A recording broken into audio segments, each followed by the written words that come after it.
নমস্কার বন্ধুরা, চলে এসেছি আবারও একটা রেসিপি নিয়ে। আজ আমি আপনাদের সাথে শেয়ার করব জিরে বাটা দিয়ে কাতলা মাছের ঝোল। এর জন্য আমি কি নিয়েছি একবার দেখে নিই। নিয়েছি আমি কাতলা মাছ, আলু, টুকরো করে রাখা টমেটো আর চেরা কাঁচা লঙ্কা। আমি কাতলা মাছগুলোকে আগে থেকে ভালো করে পরিষ্কার করে ধুয়ে নুন হলুদ মাখিয়ে রেখেছি। এবার আমি মাছগুলো রান্না করতে চলে এলাম গ্যাসে আমি কড়াই বসিয়ে সর্ষের তেল গরম করে নিচ্ছি। রান্নাটা আমি সর্ষের তেলেই করব, আপনারা চাইলে সাদা তেলে করতে পারেন। তো তেল আমার গরম হয়ে গেছে। এবার আমি নুন হলুদ মাখানো কাতলা মাছগুলো ভালো করে লাল লাল করে ভেজে নেব।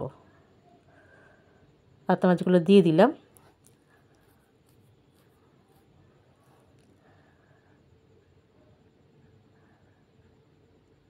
এই রান্নাটা আপনারা রুই মাছ দিয়ে অথবা বাটা মাছ দিয়ে বা যে কোনো মাছ দিয়ে আপনারা করতে পারেন। তো মাছগুলো আমি ওলট পালট করে লাল লাল করে ভেজে নিচ্ছি। মাছ ভাজা হয়ে গেছে, এবার আমি তুলে নিচ্ছি। এবার কড়াইতে যেটুকু তেল আছে আমি এইটুকু তেলের মধ্যেই রান্নাটা কমপ্লিট করব। তো এই তেলের মধ্যে আমি ফোড়নের জন্য দিয়ে দেব কালো জিরে। কালো জিরে দিয়ে দিলাম, দিয়ে ভালো করে ফোড়নটা করে নিচ্ছি। করে আমি এতে দিয়ে দেব টুকরো করে রাখা আলু। আলুটা আমি ভালো করে লাল লাল করে ভেজে নেব।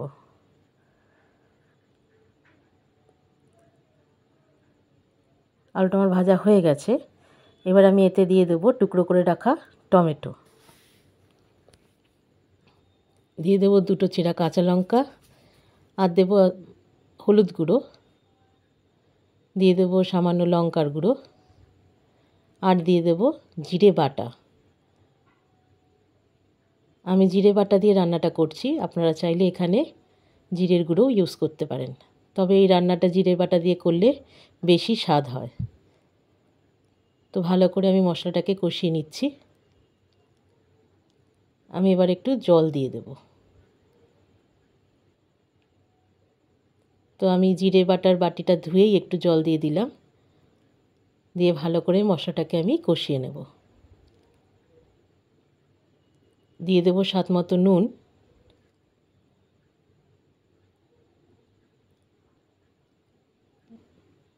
তেল ছাড়া পর্যন্ত মশলাটাকে আমি ঢাকা দিয়ে কষিয়ে নেব। তো মশলাটা আমার কষে গেছে, আমার মশলা থেকে তেলও ছেড়ে গেছে। এবার আমি এতে দিয়ে দেব ঝোলের জন্য জল।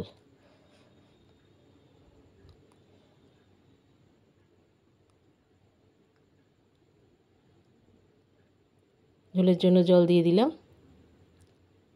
যতটা ঝোল আপনাদের প্রয়োজন হবে সেই অনুযায়ী জল দেবেন।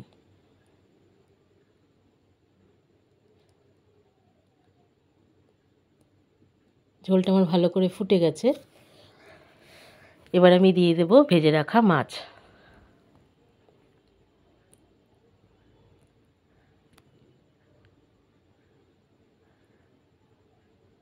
ভেজে রাখা মাছ দিয়ে আমি ভালো করে নাড়িয়ে চাড়িয়ে আবারও ঢাকা দিয়ে আলু সেদ্ধ হওয়া পর্যন্ত রান্না করে নেব। তো আমার ঝোলটাও কমে গেছে আর আলুও সেদ্ধ হয়ে গেছে। আমার কাতলা মাছের ঝোল হয়ে গেছে জিরে বাটা দিয়ে। এই রান্নাটা গরম ভাতের সাথে খেতে অসাধারণ লাগে বন্ধুরা।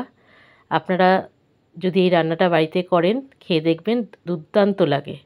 আর এই রান্নাটা করে যদি আপনাদের ভালো লেগে থাকে, অবশ্যই আমাকে একটা লাইক, শেয়ার, কমেন্ট আর একটা ফলো করতে ভুলবেন না। ধন্যবাদ।